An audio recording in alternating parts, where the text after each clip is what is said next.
तक के आपने मेरे बहुत सारे वीडियोस देखे होंगे, पूरे के पूरे ब्रेस्ट डिजीजेस पे हैं। आज हम बात करने वाले हैं ब्रेस्ट कैंसर्स के इटियोलॉजिकल फैक्टर्स कहो या वो महिलाएं जिनमें रिस्क ज़्यादा होती है कैंसर होने की। इसके पहले मैं आपको ये बता दूं कि पूरे वर्ल्ड में ब्रेस्ट कैंसर अवेयरनेस प्रोग्राम होते हैं और अक्टूबर महीना सिलेक्ट किया गया है। 1 अक्टूबर से लेकर 31 अक्टूबर तक के ब्रेस्ट कैंसर अवेयरनेस कैंपेन चलाए जाते हैं और 13 अक्टूबर को पिंक रिबन डे कहा जाता है।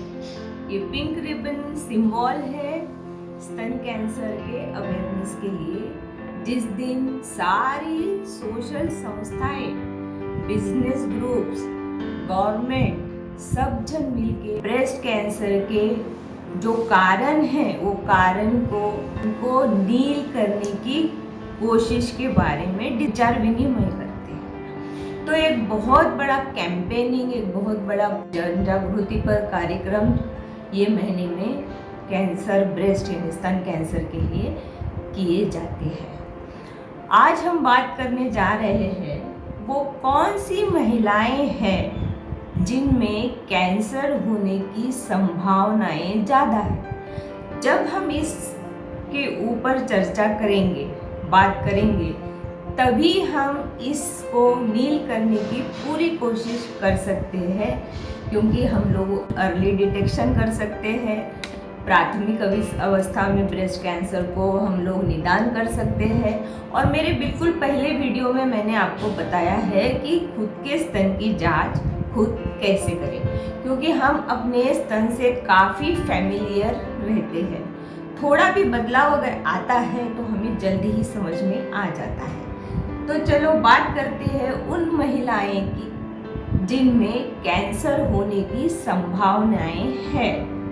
ऐसे 10 टिप्स हैं, 10 महिलाएं के ग्रुप्स हैं। तो सबसे पहले मैं बात करूंगी वो लड़की जिसका मासिक धर्म 12 साल की उम्र के पहले आता हो, वो महिला जिसका मेनोपॉज ऋतु प्रवज्जा उम्र के 55 साल के बाद आता हो, वो महिलाएं। नंबर 3, जिनके घर में गर्भाशय के कैंसर की हिस्ट्री हो या ओवरी के कैंसर की हिस्ट्री हो। गर्भाशय और गर्भाशय के बाजू में जो अंडाशय होते हैं उनके कैंसर की हिस्ट्री हो। नंबर 4 है जेनेटिक्स। जेनेटिक्स का मतलब ये है कि उनमें वो जीन्स होते हैं जो कैंसर ब्रेस्ट के लिए रिस्पॉन्सिबल होते हैं, यानी वो जीन्स होते हैं जिनकी वजह से उनके फैमिली में वो कैंसर्स होते हैं। जैसे पूरे बहन जितनी भी बहनें हैं सबको होता है, माँ को होता है। बहुत सारे तो पेशेंट्स मिलते नहीं हैं, लेकिन ऐसे मिलते भी हैं कि जिनके घरानों में कैंसर्स, सिर्फ ब्रेस्ट कैंसर्स होते हैं। फिर उसके बाद में नलीपैरस वूमन। नलीपैरस वूमन का अर्थ ये है कि जिसने कभी भी बच्चे को जन्म ना दिया। तो ये हो गए प्राइमरी 5।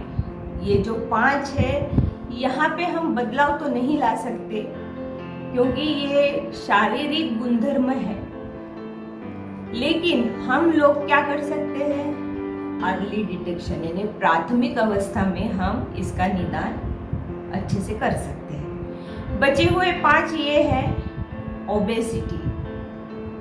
जो ओबेस महिला होती है, फैटी महिला होती है, तो क्या बोलते हैं, जिसका वजन ज़्यादा होता है, उन्होंने अपना वजन अगर नियंत्रण में रखा तो ये हम स्किप कर सकते हैं। उसके बाद में है क्रॉनिक ब्रेस्ट डिजीज। उसके बारे में मैंने आपसे बात की है कि क्रॉनिक ब्रेस्ट डिजीज को लाइटली मत लो, उसका निदान करो, उसका ट्रीटमेंट करो, घरगुती इलाज बिल्कुल भी मत करो, क्योंकि ये प्रिकर्सर्स ऑफ कैंसर्स होते हैं कि आगे चल के इन्हीं में कैंसर के बदलाव आने की पूरी संभावनाएं होती है। तो ये भी हम स्किप कर सकते हैं। उसके बाद में है हार्मोनल यूजेस, हार्मोन्स की यूज़ के बारे में तो मैं क्या बताऊँ। इंडिया में बहुत ज़्यादा हैपेजार्ड यूज, यानी कभी भी लोग हार्मोन्स का यूज़ करते हैं। मतलब अगर प्रथा ही बन गई समझो कि अगर तुमको मंदिर में जाना है, तुम्हारा मासिक धर्म आने वाला है, तो तुम उसको आगे ढकेल दो। घर में कोई फंक्शन है, शादी में जाना है, या कोई भी इम्पोर्टेंट ऐसी जगह हो, महत्वपूर्ण ऐसी जगह हो जहाँ भगवान की पूजा होती है, करनी होती है घर में, तो वो अगर मासिक धर्म आना है तो कुछ गोलियाँ लेके उसको आगे ढकेल देते हैं। तो ये बहुत ही गलत बात है। पोस्ट मेनोपॉजल एज जो है, यानी ऋतु प्रवर्जा वाला एज, इस एज में अगर आप हार्मोन्स का सेवन करते हैं तो ये तो बहुत ही ज़्यादा घातक है। तो हम लोग ये सब स्किप कर सकते हैं। ये अगर हम छोड़ देते हैं तो हम कैंसर से काफ़ी दूर रहने वाले हैं। उसके बाद में एक आता है स्ट्रेस एंड स्ट्रेन। हमारी लाइफ दिन ब दिन बहुत ज़्यादा चिंतामय हो गई है, और जब से वूमन यानी लेडीज़ घर के बाहर कदम रख रही है तो उसका जो स्ट्रेस है, उसकी जो चिंताएं हैं वो डबल हो गई है।